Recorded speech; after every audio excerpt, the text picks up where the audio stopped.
Welcome to the Research Like a Pro question and answer series.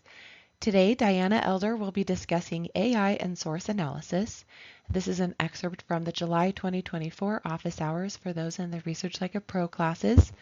And Diana will give some examples to ChatGPT of different sources and see if the analysis is helpful for understanding whether the source is original, derivative, or authored. All right, I hope you enjoy. Well, for today, in our talking about source analysis, I thought that I would share some of the fun things that I have been doing with AI and using source analysis. So I wanted to see if this was something that would actually work, if it would have any pros for us as genealogists. So I will share and look forward to your thoughts and comments. So here is what I came up with after working with this for a few days with the source analysis. And I'm just going to say I only experimented with doing the source, not information or evidence, just the source. That's what I started with. So here are some pros that I see. It gives you new ideas and perspective about the source. So I think sometimes we fall into the trap of looking at things always the same way. Maybe just glancing at a record and thinking, oh, I know all about that record. I know all about the census, or I know all about death certificates or marriage records, whatever it is. So it's kind of like having a friend who is looking at it and then giving you their ideas. Now, let's say you're just getting started with doing source analysis. This is something you really haven't done before. It's kind of foreign to you. It can serve as a tutor to learn about a type of source. I had one of my researchers contact me, and there was a little term in a deed that she was working on, and it was EX period DEL period, and she didn't know what that meant. And put that into I think I put that into Claude 3.5 Sonnet, and it right away explained exactly what that meant. And it was such a great help. It can be a really great way to learn when you have something that you just do not know anything about, a new source, and you are so confused about it. So that's something to think about. Now, of course, as we know with AI, there are cons, and that is you have to check it carefully for errors. So I'm going to give you some examples, and you can do a little bit of checking with me to see what you think about it and see how accurate you think the chat bot was. So here is the tip if you want to try this on your own. And everything I'm showing is from ChatGPT 4.0. So this is the very latest. This is for Omni. And I did it yesterday and I did all the prompts. So the first thing I did was to ask it to describe the parameters for each type of source. So your job as I go through these is to think about it, see if you agree with what ChatGPT came up with. Here's what I wrote for a prompt. You are an expert genealogist, so I told it what it was to give it a frame of reference, and then I gave it a goal with the goal of analyzing a source document for the type of source. And I told it the specific types of sources that I wanted. I didn't want it to just go out and guess. So I said original, derivative, and author. I gave it some guidance. And then I asked it to describe the parameters for each type of source according to genealogy experts. So my hope was that it would look at works that are out there. I don't know what it's trained on.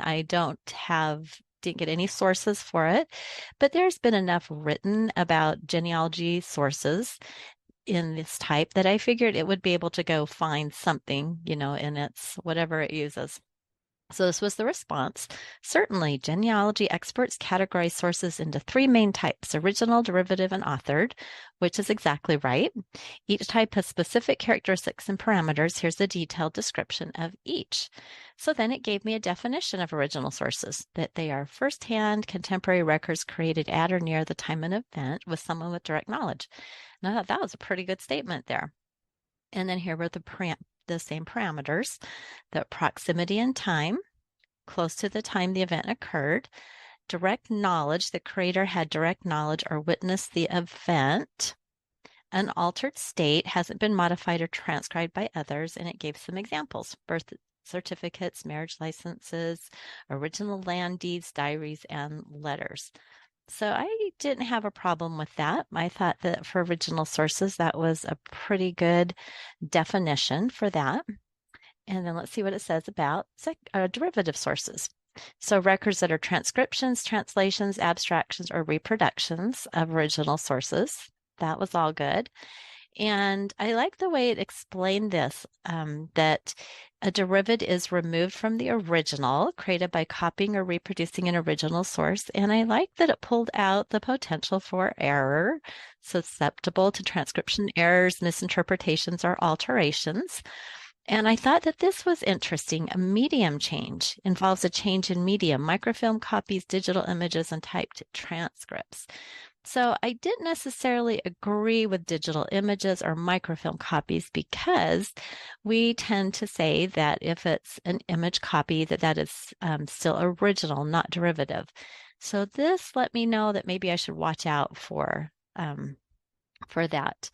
And then examples were wills, indexed records, or transcribed wills, indexed records, digitized images of documents. Again, there's the one that I'm not really agreeing with at that one, but abstracts of records. So I mostly agreed with that, but not so much with the image part. And then the description of authored works, that they are interpretive and analytical compositions. I liked those terms. I have not really used those terms, but I really like those based on the study of multiple sources, including original and derivative. So we often, I think, kind of brush over authored works and talk about it in terms of, it's a family tree where you're just bringing things together or you're writing a report. But I like this idea of it's analytical in nature, involves analysis, interpretation, and synthesis of information from various sources. That was really an excellent description. Then it talks about how it's secondary information. So it's often includes conclusions and opinions of the author. So I don't know if that's exactly how I would say that, secondary information. I mean, maybe. Citation of sources typically includes citations and references to original and derivative sources. It may or may not have citations, as we know. Some things that are authored don't have those. And then examples, family histories, genealogical articles, biographies, research reports, and compiled genealogies. So I thought that was actually a pretty good description, pretty good parameters there for sources. So I thought, okay, if that's how you're interpreting that, I think that maybe you'll give me some good things. And then I liked it gave me this little section on key differences, which is so true. Original sources are generally more reliable because they're created contemporaneously by direct witnesses. Derivative sources may introduce errors due to the process of transcription or reproduction. Authored works, while useful for analysis and context, rely heavily on the accuracy of the sources they interpret. So I really like that description as well. And then, this idea about using them, that we use them for primary evidence. Well, that's not really what we call that. We would say direct evidence or primary information. And so some of the terminology isn't quite right, and I could help it learn by correcting that. And maybe in the same string, if I have it define primary, secondary, undetermined information, it would give me better terminology here. But as a whole, I was pretty happy with what that came up with. So that gave me a little bit more confidence to go ahead and try it out on a source. So I uploaded the image and just attached it. You can drag it into the where you put your question or your prompt or your discussion, or you can actually click the upload and scroll to it. And so you can see that this is a death certificate for Isabel Royston. So if you were analyzing this, what kind of a source would you think it was? And I would love everyone to put in the chat what you think this would be. And then we're going to see what AI had to say about it. So do you think this is original? Is this derivative? Or is this an authored source? What are your thoughts?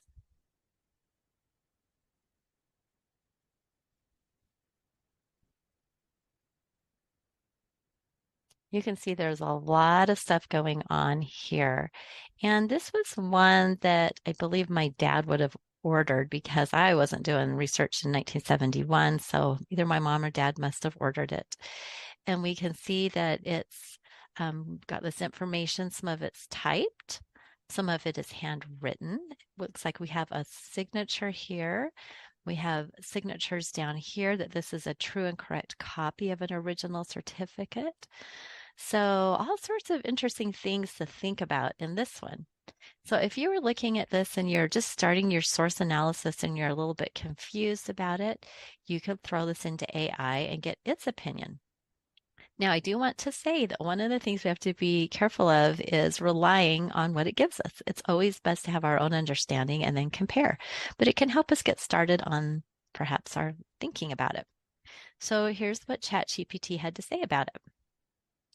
And I can see lots of good comments in the chat that it's an original source and it's got some secondary, some direct evidence, original, all sorts of different things in it. So it right away, I didn't tell it anything about what to do. I just said, analyze this death certificate.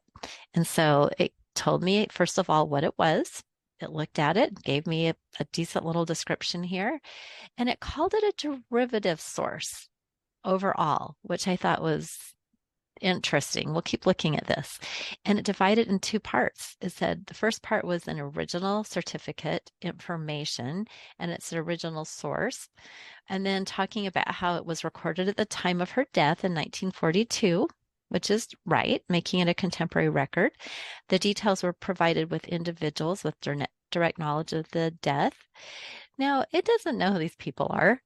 It's just guessing. That would be up to us because we know that sometimes death certificates are not filled out. I mean, the death is usually filled out by a medical professional, but sometimes it's not really a family member. It can be someone that, maybe it's a neighbor because no family member is available. I have one that's just filled out by the hospital because my great grandfather was in the hospital for many, many years. It was just filled out by them. I mean, we have to do the work there. So it's kind of doing some assumptions here. An official document, well, that is true, issued by a governmental health department considered an official document recording the facts of death as known at the time. So I agree with that. And authenticity, I like this, has original signatures, medical certification, and details that were recorded contemporaneously. So it is saying that it's an original source for the original certificate information. Then it gave me a part two, the certified copy information. So it recognized that there was this little bit at the bottom and it gave that as a derivative source. So it's taking the certification statement that it's a true and correct copy of the original. And then I think it sees that word copy in there and that triggers that it's derivative. So that is something to keep in mind when we're looking at this. The date of certification was done on 1971, so it's a verified reproduction. That's good. It ensures the copy faithfully reproduces the information. That's good.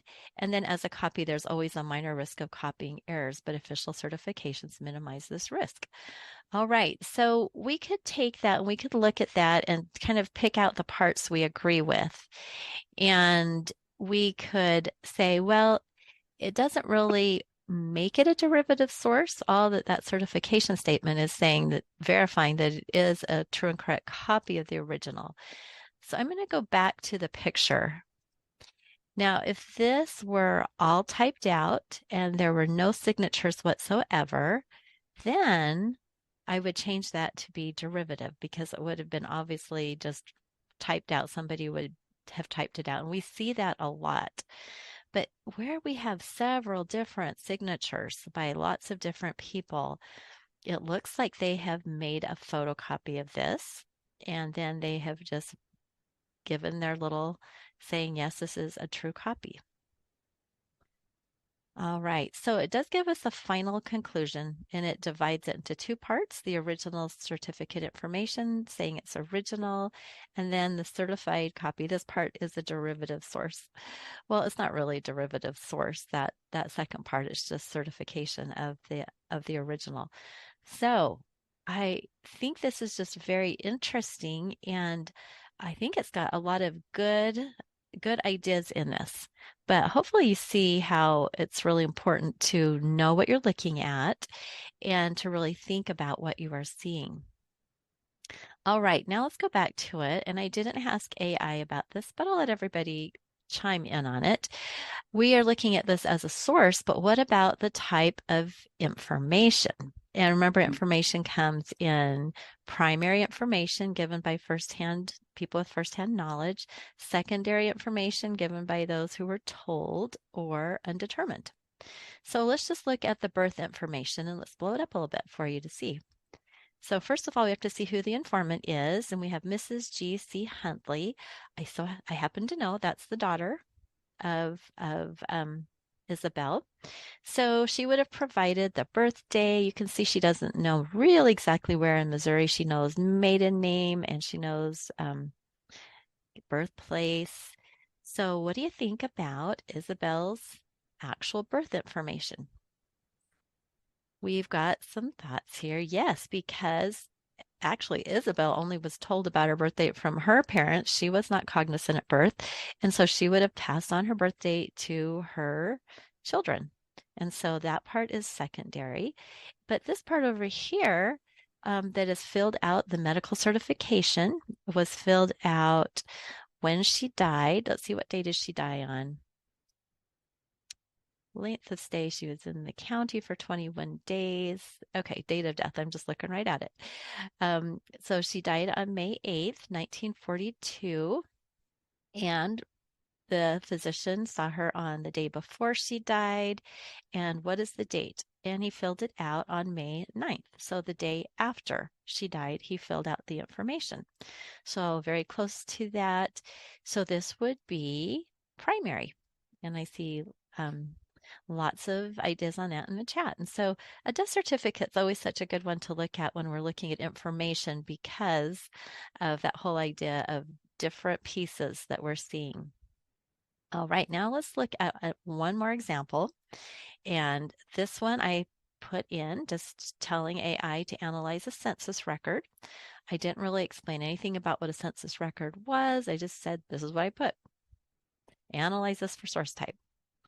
So this one was incorrect as far as we as genealogists think of census records.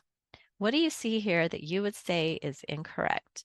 So it sees it's a 1920 U.S. Census, and it knew that it was for the household of Charles B. Royston because that was in my file name. I had to think about how did it know that because, obviously on the census page, there's not just Charles B. Royston on it. But actually, you know what? I'll take that back. I did have the citation underneath. So yeah, I gave it a clue. So you might want to do something like that if you have one record that you want it to look at. And so it did probably take from my citation the information. So it said it was a derivative source and then proceeded to give examples of that. So it said census records are typically considered derivative because they're created by enumerators who collected information from households. And then it goes on to talk all about the transcription process. So it went out and found that information transcribed by enumerators based on verbal responses, which introduces potential for transcription errors. Okay, what are you seeing that's wrong here? If you have an idea, what is a glaring error here? At least in my mind, it was a glaring error here, at least in how we understand the sources, the census. So as you're thinking about that, this is the thing that I saw, derivative. Generally, we say a census is original because we are looking at something that was handwritten. We're seeing that this is not a very good picture, but the drill. This has been written out. And of course, we know sometimes censuses were copied and sent on to different places, but generally this is the most original we have of a census. So we generally call it original, an original source.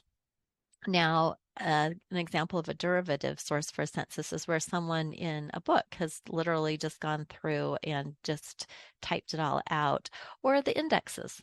All the census indexes are derivatives. But when we're looking at the actual record, we would consider it original. And this whole idea that it introduces potential for transcription errors, I wouldn't really agree with that. Maybe not transcription errors. It's like knowledge errors. We do know it's an official document, and the enumerator's transcription of oral statements. So I'm thinking that it's looking at it as, okay, the enumerator is taking this birth information, but it writes it down incorrectly. So yes, that could be true, but that's just something that's incorrect. So I actually replied and I said, actually, this would be a photocopy of an original census record and is generally considered to be an original source by genealogists because they created at the time of the interviews. And then right away it said, you're correct. I apologize for the oversight. Let's reevaluate it based on the information provided. And then it changed to original source and it changed all of its reasoning. So I taught it a little bit there, and all the other census records that I uploaded, it kept the same original source. So I thought that was super interesting, kind of a fun exercise.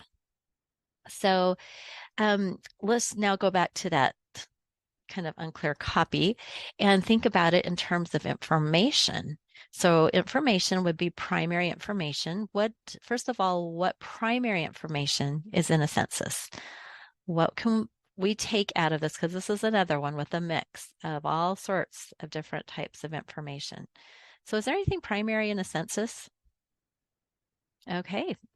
Location, residence, address, yes, because the census taker is right there at the door and is making notes about that at that time and place, this is where everybody lived. Now, what about secondary information? What is here the secondary, where they're getting secondhand information?